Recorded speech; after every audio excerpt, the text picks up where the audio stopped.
Hello again, this is World Geography part 4th.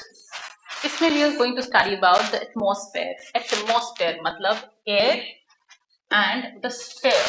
Air का जो portion है जो स्फेयर के आसपास है उसके बारे में हम पढ़ेंगे, ठीक है। एटमॉस्फेयर, ये जो मास है, जो एयर का मास है, जो अर्थ को सराउंड कर रहा है, उसे हम एटमॉस्फेयर कहते हैं, ठीक है। और ये अर्थ के चारों तरफ इसलिए क्योंकि ग्रेविटी ने उसे होल्ड कर रखा है। एटमॉस्फेयर को हम दो पार्ट में डिवाइड करते हैं, लोअर पार्ट और अपर पार्ट। लोअर पार्ट में है होमोस्फेयर, जो कि यूनिफॉर्म केमिकल कॉम्पोजिशन है। इसमें हमें पता है कि कहाँ कितना परसेंट कौन सी गैस है, ठीक है। जिसमें आता है ट्रोपोस्फेयर, स्ट्रेटोस्फेयर और मीजोस्फेयर। अपर पार्ट जो होता है जिसे हम हेट्रोस्फेयर बोलते हैं, इसमें जो गैसेस होती है वो यूनिफॉर्म नहीं होती है और हमें एग्जैक्ट उनकी कॉम्पोजिशन भी नहीं पता है। That is ionosphere and exosphere. Troposphere सबसे पहले की बात करते हैं। ये जो लेयर है हमारे सरफेस के जस्ट ऊपर है, पोल्स पे 8 किलोमीटर, इक्वेटर पे 14 किलोमीटर। अपर लिमिट इंक्रीज करती रहती है इसकी, जैसे समर में, मतलब समर में सन है, ठीक है, उसने हीट किया, हीट कर रहा है लैंड पे, तो लैंड के ऊपर की जो यहाँ एयर है वो हल्की हो जाएगी, हीटअप हो जाएगी, हीट होते ही हल्की होते ही ऊपर मूव कर जाएगी, इसलिए अपर लिमिट इंक्रीज करती है समर में। इसमें water vapour, dust particle, CO2 होते हैं। जितने भी वेदर फिनोमिना होते हैं, तूफान आ गया, बाढ़ आ गई, मतलब तूफान आ गया, तेज बारिश हो गई, ओले पड़ गए, बर्फ पड़ गई, सब इसमें होता है। जैसे जैसे हाइट बढ़ती है, हम जमीन से ऊपर की तरफ जा रहे होते हैं, वैसे वैसे टेम्परेचर गिरता जाता है। 1 डिग्री पर 165 मीटर टेम्परेचर गिरता है और 6.4 डिग्री पर किलोमीटर गिरता है। इसको जो हाइट पे जाते जाते टेम्परेचर गिरता है, इसे कहते हैं लैप्स रेट ऑफ टेम्परेचर या नॉर्मल लैप्स रेट। ट्रोपोपॉज पर लैप्स रेट आपका होता है 0। Stratosphere, it consist of ozone, ठीक है। ऊपर के एरिया में इसमें ओजोन लेयर होती है जो कि यूवी रेडिएशन जो आपके सन से आता है उसे ये कंट्रोल कर लेती है। ओजोनोस्फेयर भी इसे बोलते हैं। यहाँ पर टेम्परेचर इंक्रीज करता है हाइट के साथ, ये एक्सटेंड करते हैं 50 किलोमीटर तक, और अपर लिमिट जो होती है इसे स्ट्रेटोपॉज कहते हैं, जहां ये खत्म हो जाती है। फिर आता है मीजोस्फेयर, ये 80 किलोमीटर तक जाता है। इसमें हाइट में जितना हम बढ़ते हैं उतना टेम्परेचर गिरता जाता है। कोल्डेस्ट एयर है हमारी अर्थ की। अपर लिमिट को मीजोपॉज कहते हैं और इसी में मीटोराइट आते हैं और बर्न हो जाते हैं फ्रिक्शन की वजह से। थर्मोस्फेयर, ये 500 से 1000 किलोमीटर की हाइट पर है। हाइट वेरी करती है सोलर एक्टिविटीज के ऊपर, वही सन की रेज आई, हीटअप हुआ, उससे ऊपर नीचे होती रहती है। अपर लेवल इसकी थर्मोपॉज या एक्सोबेस होती है। ये 80 से 550 किलोमीटर के बीच में आइनोस्फेयर भी हम इसे बोलते हैं। टेम्परेचर का इंक्रीज होता है जैसे जैसे हाइट इंक्रीज होती है। 1400 डिग्री सेल्सियस दिन में टेम्परेचर होता है, 225 डिग्री सेल्सियस रात में होता है। इंटरनेशनल स्पेस स्टेशन ऑर्बिट इसी लेयर में करता है 320 से 380 किलोमीटर के बीच। अपर पार्ट कंटेन करता है लाइटर गैसेस जैसे हाइड्रोजन और हीलियम, जिससे हर ऑलमोस्ट बॉडी बनी हुई है हमारे सोलर सिस्टम की। Ionosphere, abundance of electrons in ionized atoms and molecules। अब आयोनोस्फेयर एक पर्टिकुलर लेयर नहीं है, ये 3 अलग अलग लेयर के अंदर है, ठीक है। 48 किलोमीटर से 965 किलोमीटर के बीच पड़ती है। ये ओवरलैप करती है into mesosphere, thermosphere and exosphere also. contains electrically charged ions that reflect radio waves। अब कोई भी एक्स्ट्रा टेरेस्ट्रियल भी कोई भी चीज बाहर स्पेस से अंदर आती है तो इसमें आइनोस्फेयर में आपका फ्रिक्शन की वजह से, क्योंकि चार्ज आयंस होते हैं, वो जलने लगती है। Absorption of solar radiation by ionized particle, तो जितनी भी सोलर रेज आती है, यूवी रेज आती है, आधे से ज्यादा तो यहाँ अब्सॉर्ब हो जाती है और बाकी ओजोन लेयर से अब्सॉर्ब कर लेती है। causes increase in temperature with increase in height। इसमें दो टाइप की बेल्ट है आइनोस्फेयर में, Van Allen radiation belt, lower वाली 2600 किलोमीटर पर और अपर वाली 13,000 से 19,000 किलोमीटर के बीच में। एक्सोस्फेयर एंड मैग्नेटोस्फेयर, सबसे आउटर पार्ट है 10,000 किलोमीटर तक का है। अपर लिमिट जो है इसकी, अपर या आउटर लिमिट एटमॉस्फेयर की है। अपर लिमिट हमें अनसर्टेन, हमें अभी भी नहीं पता कितनी है। आउटर पार्ट ऑफ एक्सोस्फेयर को हम मैग्नेटोस्फेयर भी बोलते हैं। Now, this is the chart. I think I have hand drawn also. Yes. ठीक है, अब देखिए ये पोल्स हैं और ये इक्वेटर है। माउंट एवरेस्ट की हाइट देखिए, ये ट्रोपोस्फेयर है, इसी में सारे वेदर फिनोमेना होते हैं, यहीं तक बादल आते हैं और यहीं पर बारिश होती है। अब जो हमारे एयरप्लेन से इसके ऊपर जाते हैं, क्योंकि हमारी बर्ड्स भी यहीं फ्लाई करती हैं, एयरप्लेन ऊपर फ्लाई करेंगे तो it becomes easier for them, correct. जितना जितना हाइट पर हम जा रहे हैं उतना यहाँ पर टेम्परेचर गिर रहा है, करेक्ट। और यहाँ पर ये जो लाइन है जहां ट्रोपोस्फेयर खत्म होता है उसे हम ट्रोपोपॉज कहते हैं कि पॉज हो गया, और यहाँ पर लैप्स रेट 0 होता है। फिर स्ट्रेटोस्फेयर स्टार्ट होता है। जितनी जितनी हाइट पर हम जा रहे होते हैं यहाँ टेम्परेचर इंक्रीज करता है, यहाँ गिर रहा है, यहाँ इंक्रीज कर रहा है, यहाँ गिर रहा है, फिर इंक्रीज करता जाता है, ठीक है। फिर आता है स्ट्रेटोपॉज, जहां स्ट्रेटोस्फेयर आपका खत्म हो रहा है। फिर आता है मीजोस्फेयर, जहां पर आपके मीटोराइट बर्न हो जाते हैं। अब देखो आइनोस्फेयर यहां से यहां तक है, ठीक है, तो यहां तक वो चार्ज पार्टिकल्स है। अब हमारी जो ये है मीजोस्फेयर कोल्डेस्ट लेयर है, करेक्ट, लेकिन चार्ज पार्टिकल्स है तो जो भी यहां से एंटर करेगा वो बर्न करते करते यहीं तक तो आएगा, ठीक है, वो इसलिए बर्न कर जाते हैं, और वो जो बर्न कर जाता है वो हमें लगता है टूटता हुआ था, करेक्ट। मीजोपॉज, फिर आता है थर्मोस्फेयर, थर्मोपॉज, एक्सोस्फेयर, एक्सोस्फेयर और मैग्नेटोस्फेयर, ठीक है। कॉम्पोजिशन ऑफ एटमॉस्फेयर बहुत सारी गैसेस से बना है, हाइट पे डिपेंड करता है, हेवियर गैसेस जो होती है नीचे पार्ट में होती है, हल्की गैसेस ऊपर पे क्योंकि वो हल्की होती है, करेक्ट। होमोजेनस कॉम्पोजिशन है, इन इसको कहते हैं होमोजेनस कॉम्पोजिशन। 78% नाइट्रोजन हमारे एटमॉस्फेयर में, 21% ऑक्सीजन है, 1% बाकी सारी गैस, ठीक है। अब ये जो 21% ऑक्सीजन है और ये 1% है जो एक्स्ट्रा गैसेस, ये हमारा परमानेंट कंपोनेंट है, ये बढ़ता रिड्यूस भी हो सकता है। 99% गैसेस जो है वो 30 किलोमीटर तक ही डिफाइंड है, मतलब स्ट्रेटोस्फेयर तक। Importance of various constituent, her gas का कोई ना कोई इंपॉर्टेंस है हमारे एटमॉस्फेयर में। जैसे नाइट्रोजन मॉडरेटिंग इन्फ्लुएंस है, ये कंबशन रोकती है, मतलब आग लगने से रोकती है, क्योंकि अगर ऑक्सीजन फ्री है तो कभी भी आग लग सकती है, बट नाइट्रोजन उसे रोकती है। प्लस नाइट्रोजन की वजह से प्लांट न्यूट्रिशन बढ़ता है, अगर प्लांट ग्रो करेंगे तो ऑक्सीजन प्रोड्यूस करेंगे, और ऑक्सीजन होगा तो हमारी लाइफ पॉसिबल हो सकती है, ह्यूमंस की। ऑक्सीजन लाइफ ब्रीथ करते हैं हम, important for process of decomposition of organic matter also. ये सर्कुलेट करता है न्यूट्रिएंट्स बायोस्फीयर में। वाटर वेपर कंडेंसेशन के काम आता है, प्रेसिपिटेशन में हेल्प करता है, एब्जॉर्ब करता है इंसुलेशन, जो भी हीट होती है एक्स्ट्रा हीट वो वाटर वेपर एब्जॉर्ब करता है, जिसकी वजह से टेम्परेचर मेंटेन रहता है। Carbon dioxide, it is important nutrient for plants obviously.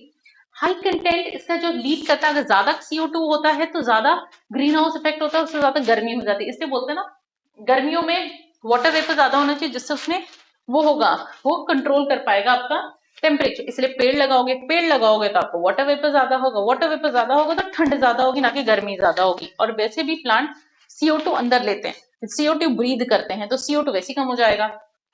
So basically plant लगाओ। Dust particles scatter and diffuse insulation, ये कहीं ना कहीं फैले हुए हैं, डस्ट पार्टिकल हमने धूल मचा रखी है बेसिकली। ओजोन अब्सॉर्ब करती है UV ray, UV ultraviolet rays. Ozone hole, हमारे ओजोन में कहा जाता है होल हो गया था कोरोना से पहले, जो कि कोरोना में हील हो गया क्योंकि हम इंसान अंदर बंद हो गए थे।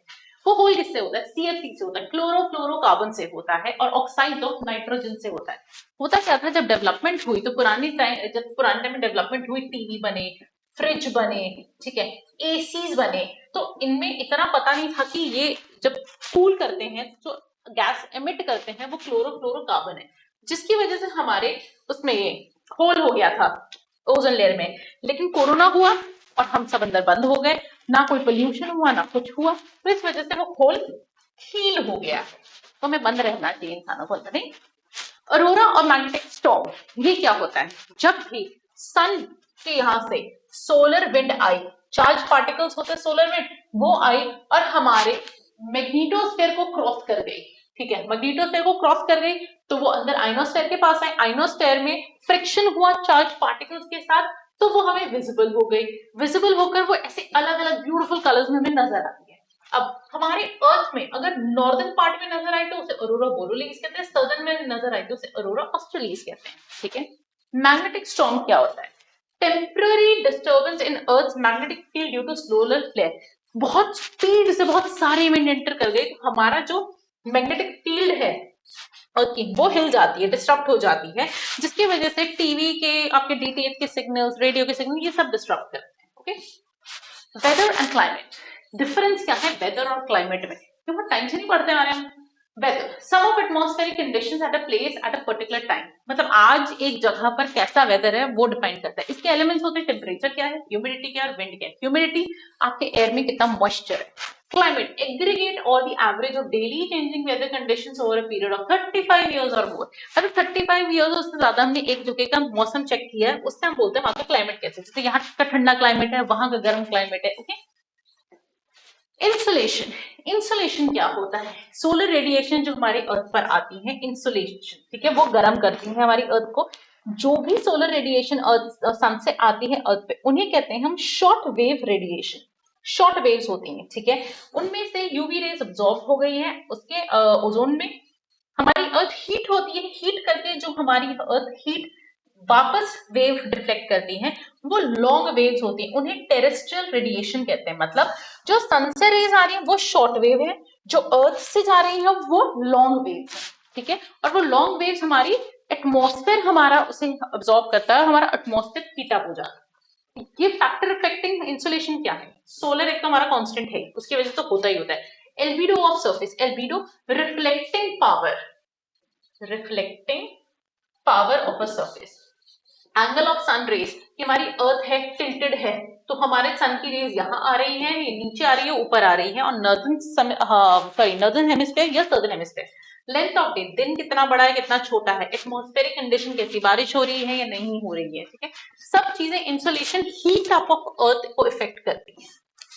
मोड्स ऑफ हीट ट्रांसफर, ये आप केमिस्ट्री में भी पढ़ते हो, radiation, conduction, convection and advection. Radiation, process of emitting heat from hot bodies. आपने कप में चाय डाली, वो हीट एमिट कर रही, दैट इज योर रेडिएशन, गर्म है। Conduction, transfer of heat from one molecule to other, उस गर्म कप में हमने चम्मच डाल दी, चम्मच गर्म हो गई, वो कंडक्शन हो गया। Convection, transfer of heat by the means of mass motion of fluid, आपने कप में से ग्लास में चाय डाल दी तो ग्लास भी गर्म हो गया, वो कन्वेक्शन हो गया। Advection, transfer by means of flow of the fluid specially horizontally, मतलब वो गिर गया तो आपके पैर पे गिर गया, आपका पैर भी जल गया, टेबल गया, टेबल भी गर्म हो गया। That is means I like it. End of story. Heat budget or heat balance. Mechanism of maintaining same temperature by the earth is spite of receiving energy constantly from sun. No matter sun कितना भी गर्म है, कितनी भी heat दे रहा है, लेकिन फिर भी हमारी अर्थ पर एक मेंटेन रहता है टेम्परेचर, उसे हम हीट बैलेंस या हीट बजट कहते हैं। क्यों? क्योंकि जितना हमें मिल रही है ना हीट, उतनी हम लूज भी कर रहे हैं, उतनी हम निकाल भी रहे हैं। ट्रॉपिकल रीजन रिसीव करती है ज्यादा हीट जितनी लूज करती है। ट्रॉपिकल मतलब हॉट, ट्रॉपिकल का मतलब ही हॉट होता है, ठीक है। जितनी हीट हमें मिल रही है उससे ज्यादा हम लूज कर रहे हैं क्योंकि गर्मी इतनी है। पोलर एरिया, ठीक है, they lose more of energy. Latitudinal balance, transfer of heat to polar area, हमारी अर्थ एक तरीके से इतनी परफेक्टली बनी हुई है कि सब कुछ परफेक्टली चल रहा है, हमारा उतना ही डिस्टेंस है सन से जितने की हमें जरूरत है, ना ज्यादा ना कम, ग्रेविटी उतनी है ना ज्यादा ना कम, ठीक है। ग्रीन हाउस इफेक्ट या ग्लोबल वार्मिंग, अब भाई सबको पता है CO2 बढ़ रहा है, ग्रीन हाउस इफेक्ट बढ़ रहा है, उसकी वजह से गर्मी बढ़ रही है, simple. A structure of transparent material built to grow tropical plants in cold area, ये दूसरी चीज है। सपोजिटली कोल्ड एरिया में हमें कोई गर्मियों के एरिया की सब्जी बनानी है, तो हम क्या करेंगे, हम एक शेड सी बना देंगे कपड़े से, ठीक है, किसी एक मटेरियल से, उसमें टेम्परेचर रेगुलेट करते हैं जैसे गर्मियों की क्रॉप हम सर्दियों में कर पाए, ठीक है। उसमें होता क्या, शॉर्ट वेव सन की एंटर करती है, बट लॉन्ग वेव जो रिफ्लेक्ट होकर जा रही है वो एस्केप नहीं कर पाती, वो अंदर ट्रैप हो जाती है, ठीक है, जिसकी वजह से टेम्परेचर बढ़ता है और लॉस ऑफ हीट नहीं हो पाती है through convection and advection. Green house gas कौन सी होती है, CO2, मीथेन, वाटर वेपर, तीनों ट्रैप हो जाती है, इसलिए ग्रीन हाउस इफेक्ट हो सकता है। Trend of increasing temperature and global warming, ठीक है, वर्ल्ड में जो बार बार टेम्परेचर बढ़ रहा है हर साल 1 डिग्री 0.5 डिग्री, उसे हम ग्लोबल वार्मिंग कहते हैं। सो बेसिकली ये जो ग्रीन हाउस इफेक्ट है इसके लिए प्लांटेशन भी बहुत आसान है, ठीक है, प्लांटेशन के लिए यूज भी करते हैं, and plus it works on earth also कि हम इतनी गर्मी करते हैं। डिस्ट्रीब्यूशन ऑफ टेम्परेचर दो तरीके से डिस्ट्रीब्यूट करते हैं, एक हॉरिजॉन्टली एक वर्टिकली। अगेन हॉरिजॉन्टली ये एक लेटा हुआ है तो ये लेटी हुई लाइन है, और वर्टिकली ये स्ट्रेट लाइन है, ठीक है। फैक्टर्स क्या अफेक्टेड है हॉरिजॉन्टली टेम्परेचर के लिए, latitude, altitude, nature of surface, distance from sea, prevailing winds, ocean currents, बहुत सारी चीजें हैं। तो वर्टिकल टेम्परेचर जितना गिर रहा है, कैसे गिरता है, हाइट के हिसाब से, हम नीचे से ऊपर जा रहे हैं टेम्परेचर गिरता रहता है। देखो गर्मियों में ग्राउंड फ्लोर पे हवा नहीं चल रही, but you go to the 10th floor, वहां हवा चल रही है तो टेम्परेचर में डिफरेंस होता है, थोड़ी ठंड होती है कंपेरेटिवली टू ग्राउंड फ्लोर, वो डिफरेंस है ये, इसे कहते हैं लैप्स रेट ऑफ टेम्परेचर। इसे स्टडी करते हैं एडायबिटिक रेट 2, ठीक है। अब ये जो भी है हमारा डिस्ट्रीब्यूशन ऑफ टेम्परेचर, इसे हम रिप्रेजेंट करते हैं कुछ लाइन से, जिसे कहते हैं आइसोथर्म्स, ठीक है, जो अलग अलग सपोजिटली ए प्लेस है और बी प्लेस है, इन दोनों का सेम टेम्परेचर, तो मैंने मैप पे दोनों पे ऐसे लाइन खींच दी, इस लाइन को कहते हैं आइसोथर्म, ठीक है ना। हमारा जो वर्ल्ड है वो इसके अलग अलग टेम्परेचर जोन में डिवाइड कर रखा है, ठीक है। पहला है टॉरेट जोन या ट्रॉपिकल रीजन, ट्रॉपिकल का मतलब ही होता है हॉट, ठीक है। सो हॉट एरिया हो गया, टेम्परेचर हाई होगा, वर्टिकल या नियो वर्टिकल रेज ऑफ सन होगी, इसमें वर्टिकल मतलब सीधी पड़ रही होंगी, ठीक है, या स्लांटिंग। टेम्परेट जोन या मिड लैटिट्यूड जोन, टेम्परेट का मतलब होता है मॉडरेट, गर्मी भी है सर्दी भी है दोनों है, टेम्परेचर मॉडरेट है, समर में हाई टेम्परेचर होगा, विंटर में लो होगा। Change in angle of sun rays, कभी सन की वर्टिकल, अगर वर्टिकल रेज पड़ रही है तो समर होगा, अगर स्लांटिंग रेज पड़ रही है तो विंटर्स होगी। फ्रिजिड का मतलब होता है कोल्ड या tundra, polar area, temperature low होगा, सन की रेज हमेशा स्लांटिंग पड़ती है, स्नो कवर्ड एरिया है और उसकी हाई एल्बिडो है, हमेशा एल्बिडो पावर स्नो की हाई होगी क्योंकि वो ज्यादा चमकीला होता है, सबसे ज्यादा लाइट रिफ्लेक्ट करता है, ठीक है। टेम्परेचर जोन, बीच में हमारे इक्वेटर पे ट्रॉपिकल होगा, उसके ऊपर नीचे टेम्परेट होगा और पोल्स में हमारा फ्रिजिड होगा। क्लियर। एटमॉस्फेरिक प्रेशर या बैरोमेट्रिक प्रेशर या एयर प्रेशर कुछ भी बोल सकते हैं, ठीक है। It is a pressure with in the atmosphere of earth, ये प्रेशर हमारी अर्थ के अंदर होता है, इसकी यूनिट पास्कल है, इसे मेजर करते हैं हम बैरोमीटर से, या तो उस बैरोमीटर मर्करी हो गया, मर्करी नहीं होगा, मर्करी नहीं होगा तो एरोइड बोलते हैं, ठीक है।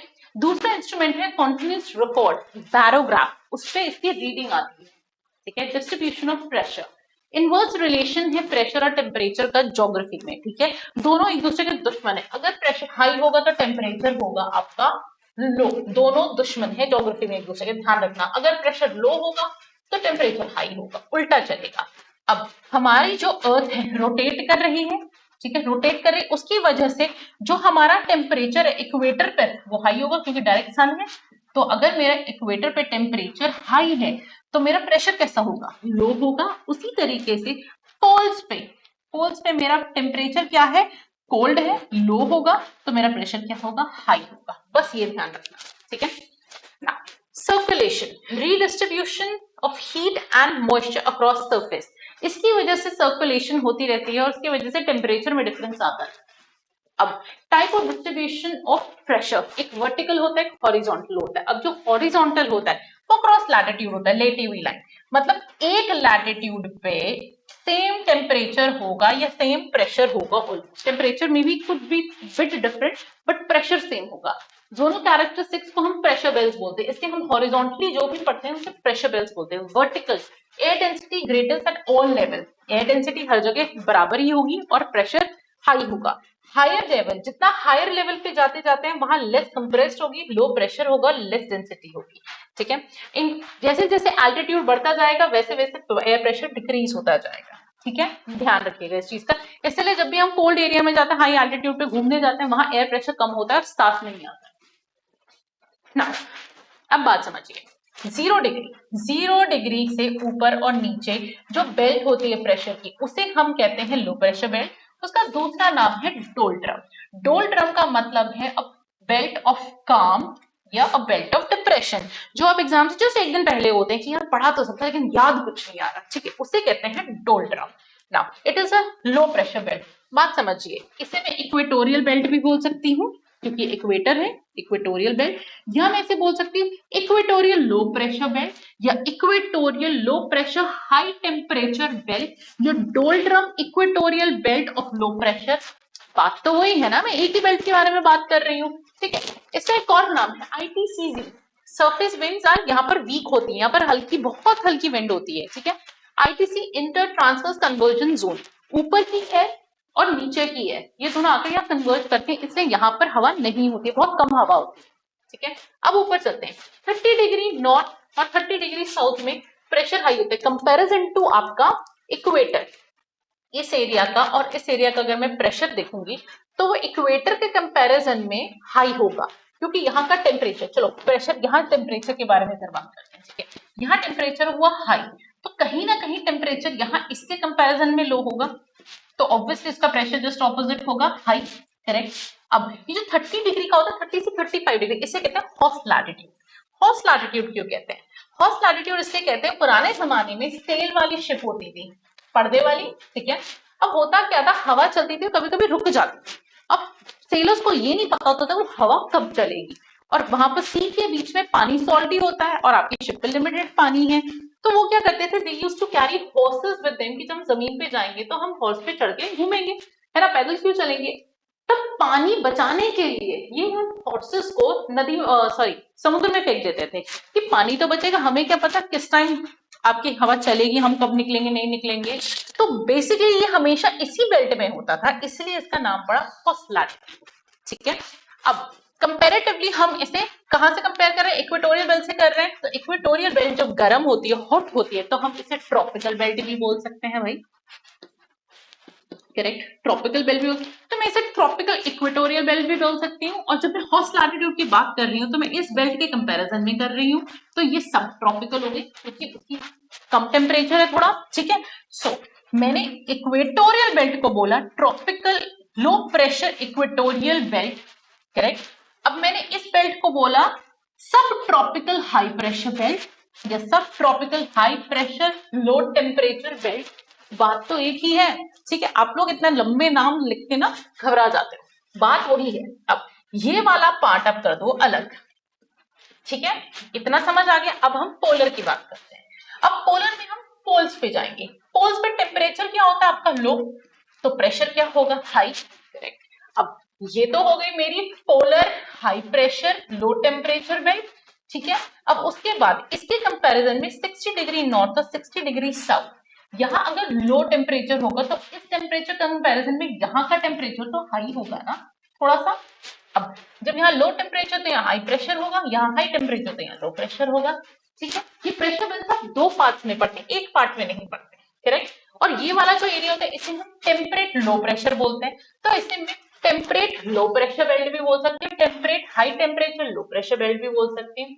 करेक्ट, नाम से कंफ्यूज नहीं हो रहा है, नाम का मतलब समझो, आसानी से समझ आ जाए। ठीक है, ये तो आपकी प्रेशर बेल्ट। अब डिटेल में पढ़ लेते हैं एक बार।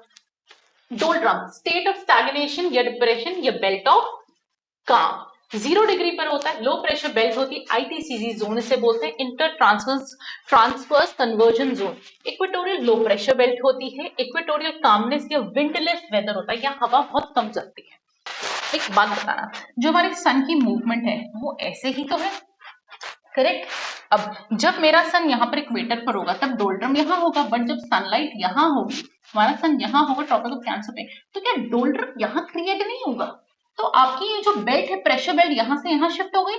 अब जब सन की ज्यादा रेस कैप्रिकॉर्न पे होगी तो आपकी जो प्रेशर बेल्ट है वो यहाँ नहीं शिफ्ट हो गई। तो इसलिए हम बोलते हैं प्रेशर बेल्ट शिफ्ट हो जाती है अकॉर्डिंगली। ठीक है, सारी प्रेशर बेल्ट शिफ्ट होंगी। Now, first latitude. High pressure belt है comparative to your equatorial belt, generate light winds and clear skies. Dry subsiding wind होती है इसमें और प्रोड्यूस करती है arid climate below them. Arid मतलब ड्राई क्लाइमेट, ये 30 से 35 डिग्री के बीच में मिलती है। सीजनल शिफ्ट, समर सॉलिस्टिस ये नॉर्थ में चली जाती है और विंटर सॉलिस्टिस ये साउथ में चली जाती है। अभी हम जहां तक ऐसे शिफ्ट करती हैं, कॉल सीजनल माइग्रेशन और स्विंग ऑफ प्रेशर बेल्ट, ये मौसम के हिसाब से स्विंग मारती है। ठीक है, division of belt into cells. अब समर्स में ओशन के ऊपर होता है हाई प्रेशर क्योंकि वहां पर सन होगा। सॉरी, समर्स में ओशन पे हाई प्रेशर होता है और लैंड पे हाई टेम्परेचर लो प्रेशर होता है। हाई प्रेशर है तो यहाँ लो प्रेशर होगा। क्यों, क्योंकि समर्स में लैंड जल्दी गर्म होती है और पानी कम गर्म होता है इसलिए, और विंटर्स में इसका जस्ट उल्टा होता है, वाइस वर्सा होता है। Cells of high and low pressure each centred over. ठीक है, जहां पर भी प्रेशर होता है उस हिसाब से हाई लो प्रेशर बेल्ट की सेल्स बना देते हैं। इसे बोलते हैं इंटरप्शन ऑफ प्रेशर बेल्ट। देखो ये जो रेड वाला है that is high pressure belt और जो ग्रीन वाला है वो लो प्रेशर बेल्ट है। अब जुलाई का मौसम है, जुलाई में आपका ट्रॉपिक ऑफ कैप्रिकॉर्न, ये रहा ट्रॉपिक ऑफ कैंसर, सॉरी ये है ऊपर का एरिया। यहाँ पर आपके कैंसर के ऊपर आपका ये हाई प्रेशर हो गया, सॉरी लो प्रेशर हो गया, और ये आपका हाई प्रेशर हो गया। ठीक है, उसी तरीके से ये शिफ्ट होती है। अगर ये जुलाई में है तो जनवरी में देखिए फिर शिफ्ट हो गई। ठीक है, ये हम सेल से डोनेट करते हैं जब हमें पढ़ना होता है। और एक लैटिट्यूड में एक ही टेम्परेचर एक ही प्रेशर रहेगा, ध्यान रखिएगा, कभी भी लैटिट्यूड में चेंज नहीं होगा क्योंकि लैटिट्यूड से parallel. Isobar lines joining places with equal pressure, दो जगह ए पॉइंट और बी पॉइंट पे सेम प्रेशर है और हमने मैप में मार्क किया, तो इस लाइन को हम बोलते हैं आइसोबार। ये हमेशा लैटिट्यूड से पैरेलल रहेंगी और ये मूव करेंगे सन के मूवमेंट के साथ, चाहे ये ऊपर जाए चाहे बीच में आए चाहे लास्ट में आए। ठीक है, विंड्स पहले समझ आ गई, अब विंड्स पर आते हैं। किसी डायरेक्शन में हवा बह रही है उसे हम विंड्स कहते हैं। ये हाई से लो प्रेशर में जाती है हमेशा। क्यों जाती है हाई से लो प्रेशर में? अब बात समझिए, ये हो गई लैंड, ये हो गया water. This is water, this is land. Supposedly land पे है हाई टेम्परेचर और प्रेशर क्या है इसका लो है, ठीक है। हाई टेम्परेचर है तो यहाँ पर इवेपोरेशन हुआ, ठीक है, क्लाउड्स बने और बारिश हुई, करेक्ट। अब जब ये टेम्परेचर हाई है तो यहाँ का जो एयर होगा वो भी तो हाई होगा। अब ये हाई है, वार्म हो गई एयर तो ऊपर चली गई, यहाँ जगह खाली हो गई तो वाटर के ऊपर जो कोल्ड एयर है वो यहाँ से यहाँ मूव कर गई, ठीक है।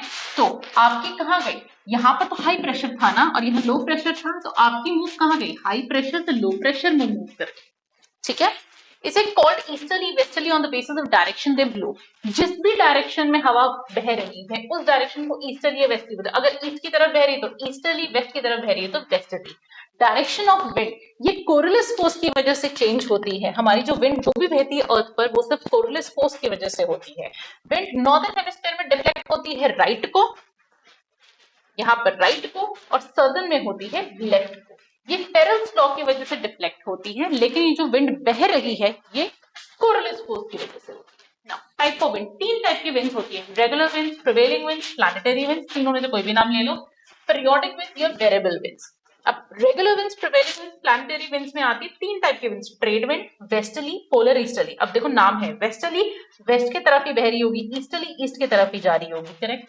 पीरियोडिक विंड्स ये सीजनली ब्लो करती हैं, जैसे मॉनसून की हवाएं हो गई, लैंड सी ब्रीज, अभी लैंड ब्रीज सी ब्रीज सिखाया था। लैंड की हवा गर्म हो गई, वो ऊपर चली गई और सी की हवा उसकी जगह आ गई तो वो लैंड और सी ब्रीज। सी की तरफ से बहकर आ रही तो सी ब्रीज, लैंड से सी की तरफ जा रही तो land breeze. Mountain breeze, mountain से ठंडी हवा आ रही है, valley breeze. Variable winds, cyclones हो गए, लोकल विंड्स हो गए, जैसे हमारे यहाँ लू होती है लोकल विंड, ठीक है। प्लैनेटरी विंड्स परमानेंट विंड्स होती है, प्लैनेट के रोटेशन की वजह से हो रही है प्लैनेटरी विंड्स, जिसमें आपका डिस्ट्रीब्यूशन ऑफ प्रेशर भी है, लो प्रेशर हाई प्रेशर, ठीक है। विंड ब्लो करती है हमेशा हाई प्रेशर से लो प्रेशर, ये तो क्लियर कर दिया था। पहले डोलड्रम आता है, डोलड्रम के जस्ट बाद आपकी ट्रेड विंड आती है। अब एक बात बताओ, डोलड्रम पे आपका हाई प्रेशर है, लो प्रेशर है, लो प्रेशर है तो कहीं ना कहीं अगर ये मेरा 0 डिग्री है और ये मेरा 30 डिग्री है, ठीक है, तो इक्वेटर पे तो आपका क्या है, लो प्रेशर है, और यहाँ हाई प्रेशर, तो विंड ऐसे ही तो आएगी, करेक्ट, ऐसे आकर ऐसे मुड़ जाएगी, ये राइट को डिफ्लेक्ट होगी, लेफ्ट को डिफ्लेक्ट हो गई, ठीक है। अब ट्रेड विंड्स 5 डिग्री से 30 डिग्री होती है, इन्हें subtropical high pressure belt to equatorial belt कहते हैं। मतलब subtropical high pressure belt to equatorial belt, ठीक है। डायरेक्शन नॉर्दर्न हेमिस्फेयर में नॉर्थ ईस्टर्ली है, नॉर्दर्न हेमिस्फेयर में मतलब ये नॉर्थ ईस्टर्ली जा रही है, ईस्ट की तरफ जा रही है, और सदर्न हेमिस्फेयर में ये साउथ ईस्टर्ली जा रही है, ठीक है। साउथ से ईस्ट की तरफ जा रही है, करेक्ट, और नॉर्थ से ईस्ट की तरफ जा रही है, करेक्ट। इन्हें ट्रॉपिकल ईस्टर्लीज भी बोलते हैं, इनका दूसरा नाम है ट्रॉपिकल ईस्टर्लीज। ये ईस्ट की तरफ रहती है गर्मियों में। They are known for the steadiness and directional persistence, जिसकी वजह से एंशिएंट और मिडीवल में ट्रेड पॉसिबल होता है। वास्को ड गामा इंडिया आया था इनकी वजह से, क्योंकि एक डायरेक्शन में बहती है ये हमेशा, ठीक है। 30 डिग्री से 40 डिग्री सब ट्रॉपिकल हाई प्रेशर बेल्ट या हॉट लैटिट्यूड, करेक्ट। उसके बाद आती है आपकी वेस्टर्ली विंड, ये सब ट्रॉपिकल हाई प्रेशर बेल्ट से सब पोलर लो पर जाती है, ट्रॉपिकल से ये पोलर पे जाती है, ठीक है। नॉर्दर्न हेमिस्फीयर में they blow from south west, ठीक है, और सदर्न हेमिस्फीयर में they blow from north west, ठीक है। More stronger and persistent because see यहाँ पर ज्यादा है, हाई वेलोसिटी है, इसलिए इनकी लैटिट्यूड के डिग्री के हिसाब से इनका नाम होता है। अगर ये 40 डिग्रीज में होती है तो रोरिंग 40s इनका नाम होता है, 50s में होती है तो फ्यूरियस 50s होती है, और 60s में होती है तो स्क्रीमिंग 60s होती है, ठीक है। Polar high pressure belt are source of polar easterlies, इनकी वजह से पोलर ईस्टर्लीज आती है, पोल से ईस्ट की तरफ जाती हैं, ब्लो टुवर्ड्स सब polar belt of low pressure, ठीक है। अब एक ये डायग्राम, ठीक है, north east trade wind, north east, ठीक है। देखो इस डायरेक्शन में, इस डायग्राम में मैंने तो बनाया गलत डायग्राम, ठीक है, साफ सीधी बात। You should read and you should make another diagram, क्योंकि इसे कॉपी करोगे हो जाएगा गलत, ठीक है। You should make your own diagram, सब बना के नहीं देने वाली हूं मैं, correct. So you should know north westerly है तो ये नॉर्थ से वेस्ट में जा रही है, ठीक है, नॉर्थ वेस्टर्ली। पोलर ईस्टर्ली तो ये ईस्ट में जाएगी, ईस्ट डायरेक्शन में जाएगी, करेक्ट। अब साउथ ईस्ट ट्रेड विंड, ये आपको थ्योरेटिकल पढ़कर तब बनाना चाहिए, ठीक है, don't copy paste everything. Periodic winds cause by unequal heating of land and water, क्योंकि लैंड जल्दी गर्म हो जाती है, वाटर नहीं होता है, इसलिए ये पीरियोडिक विंड्स चलती है। Land and sea breeze almost रोज ही होता है। अब देखो, लैंड के ऊपर का जो एरिया है, एयर है, वो गर्म हो गई है, हल्की हो गई तो ऊपर चली गई है, तो सी से यहाँ ठंडी हवा आई, उसे सी ब्रीज कहते हैं। उसी तरीके से यहाँ सी के ऊपर जो वो हवा है वो गर्म हो गई, ऊपर चली गई है, तो यहाँ से लैंड से आ गई ठंडी हवा, correct. Monsoon, monsoon seasonal winds होती है, 6 महीने लैंड टू सी चलती हैं, 6 महीने सी टू लैंड चलती हैं। समर मॉनसून और विंटर मॉनसून में डिवाइडेड होती हैं। समर मॉनसून में लैंड जल्दी हीट होती है, लो प्रेशर होता है, वाटर कूल होता है, हैवी होता है वहां पर एयर, और हाई प्रेशर होता है, इसलिए चेंज, ठीक है। विंटर्स में ये जस्ट रिवर्स हो जाती है। साउथ वेस्ट समर मॉनसून आते हैं हमारे यहाँ, साउथ वेस्ट मतलब ऐसे घूमकर आते हैं हमारे यहाँ पर, केरला है, यहाँ पर सबसे पहले हिट करते हैं monsoon. Local winds, Chinook hot dry winds है रॉकी माउंटेन्स की, जिसे स्नो ईटर भी बोलते हैं। फोहीन हॉट ड्राई विंड्स है एल्प्स की। कमसन हॉट ड्राई है इजिप्ट की। सिरोको हॉट मॉइस्ट विंड है सहारा टू मेडिटेरेनियन सी जाती है। सोलानो हॉट मॉइस्ट विंड है सहारा टू इबेरियन पेनिनसुला जाती है। ब्रिकफील्ड हॉट विंड है जो ऑस्ट्रेलिया में बहती है। अब सबके नाम थोड़ी दूंगी, सबके मतलब नाम दूंगी, मीनिंग थोड़ी दूंगी, ये भी बाकी है लोकल, जिसमें आपको पता है लू इंडिया की है स्पेसिफिकली समर्स की, बाकी आपको खुद ढूंढ के लिखना है, not giving everything. Causes, wind blowing, horizontal movement of wind, ठीक है, वर्टिकल मूवमेंट विंड। अब विंड कहीं पर भी घूम रही है, वो कॉजेस क्या है? Movement and speed of wind is affected by the following: pressure gradient, again low pressure, high pressure, rotation of the earth due to Coriolis force, friction of earth. Friction किस चीज से? अगर हवा जा रही है, यहाँ बहुत बड़ी चट्टान है, तो भाई टर्न करेगी ना, इसकी वजह से इस एरिया में हवा आ जाएगी, ठीक है।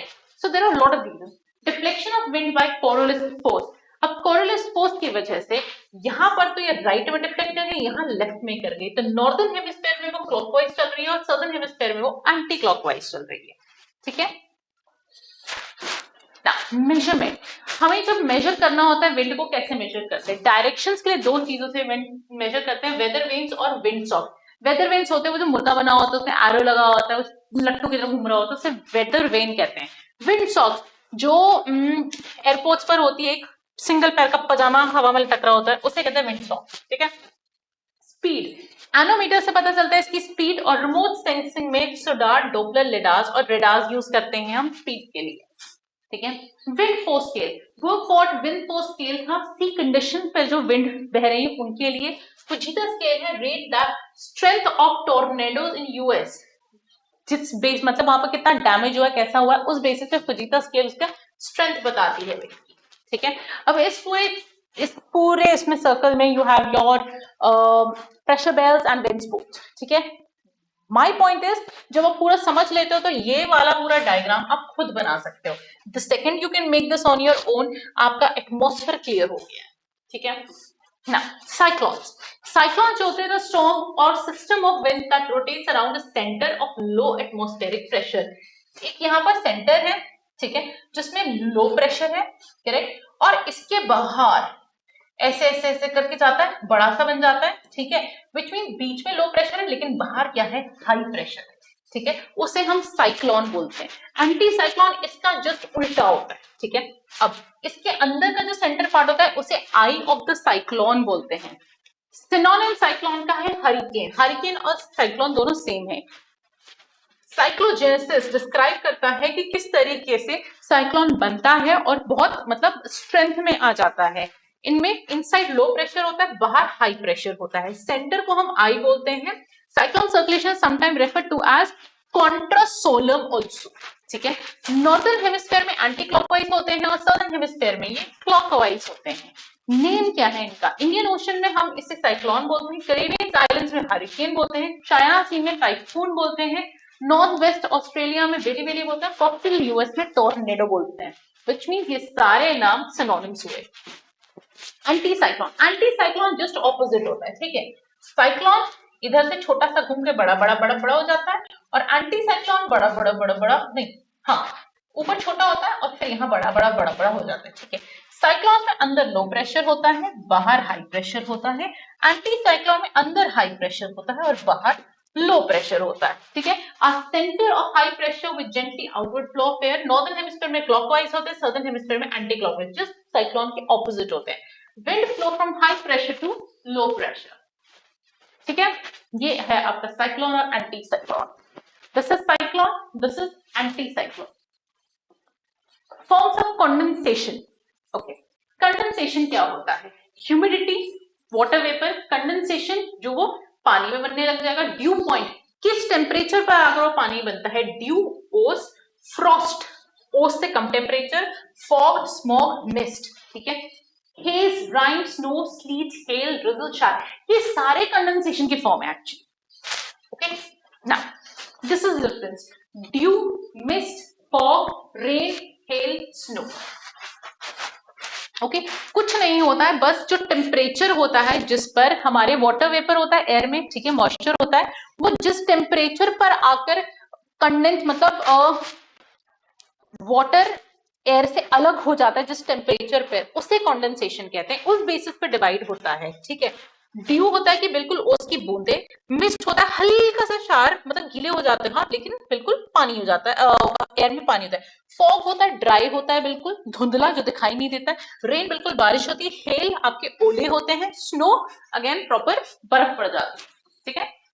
स्मॉग, स्मोक में फॉग और डस्ट मिला दो तो फॉग स्मॉग हो जाती है, ठीक है। फॉग में स्मोक और डस्ट ऐड करो तो हम बन जाती है स्मॉग, जो हम basically people of this planet can do it perfectly well. ये हमें बहुत अच्छे से बनाना आता है, नहीं? क्लाउड्स, चलो, क्लाउड्स जो होते हैं वाटर ड्रॉपलेट और आइस क्रिस्टल जो होते हैं स्काई में होते हैं, उससे बनते हैं क्लाउड। क्लाउड्स को हम पहले तो इस चीज से डिसाइड करते थे कि वो कैसे दिखते हैं और कितने हाइट पर, ठीक है। अब उस बेसिस पे हमने कुछ क्लासिफिकेशंस बनाई हैं। जिस भी हम जब साइरो बोलते हैं तो विस्प ऑफ एयर बोलते हैं, तो हल्का सा झोंका, करेक्ट। हाई एल्टीट्यूड क्लाउड्स होते हैं, थोड़ी ऊंचाई पर होते हैं, ऑलमोस्ट 20,000 फीट पर होते हैं। ऑल्टो, ऑल्टो गाड़ी उसी से याद रखना। हाई या मिड एल्टीट्यूड क्लाउड्स होते हैं 6,000 से 20,000 फीट के बीच में। There are no prefixes of low cloud, जो नीचे वाले क्लाउड होते हैं उसमें कोई प्रीफिक्स मतलब पहले कुछ ऐड नहीं होता है, ठीक है। इससे आगे मतलब कुछ ऐड नहीं होता है। निम्बो, जहां पर भी वर्ड है निम्बो मतलब बारिश वाला है, और इसमें निम्बस एज सफिक्स, निम्बो निम के पीछे ऐड होगा, बस वो सफिक्स हो गया। तो nimbus is your rain cloud. Cumulo, cumulo मतलब हीप, गट्ठर, पाइल ऑफ क्लाउड। स्ट्रैटो मतलब layer, flat white layered clouds. Classification, high level clouds high altitude होते हैं, साइरस या साइरोस्ट्रैटस, मतलब हाई लेवल पर साइरस हो गया, स्ट्रैटस मतलब उसमें भी स्ट्रेटे है, मतलब लेवल से। मिड लेवल ऑल्टो कोमुलस या Alto stratus, Alto mid level के हो गए, क्यूमुलो या स्ट्रैटस लेयर्स में है। लो लेवल निम्बो स्ट्रैटस या स्ट्रैटोक्यूमुलस, निम्बो बारिश वाला है। Clouds with vertical development, fair weather cumulus या क्यूमुलोनिम्बस, हल्की सी बारिश हो सकती है। Other type, contrail, below clouds, mammoths, orographic, pilus clouds, ठीक है।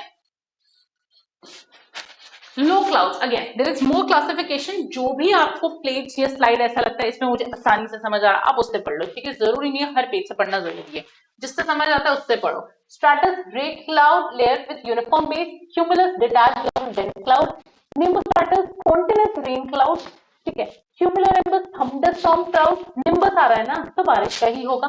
स्ट्रैटोक्यूमुलस, middle clouds, alto stratus, alto cumulus, ठीक है। High clouds, cirrus composed of ice crystal light up long before other clouds and fade out much later. Cirrostratus, cirrocumulus, जो भी लो clouds होंगे आपके general questions में आते हैं इनसे, लो क्लाउड से, क्योंकि इनकी आइडेंटिफिकेशन आपको पता है। ठीक, अनदर चार्ट। अब इससे समझ आता है आप इससे पढ़ लो, जिससे समझ आता है उससे पढ़ो, क्योंकि क्लाउड से क्वेश्चन 110% आता है, ठीक है। क्यूमुलोनिम्बस ऊपर भी हो सकता है नीचे भी हो सकता है, निम्बस है ना बारिश जरूर करेगा, correct. Cumulus, stratocumulus, strato, nimbostratus, altostratus, cirrus, cirrostratus, cirrocumulus, ठीक है। जिससे समझ आता है उससे पढ़ो, altocumulus, correct. Thank you so much.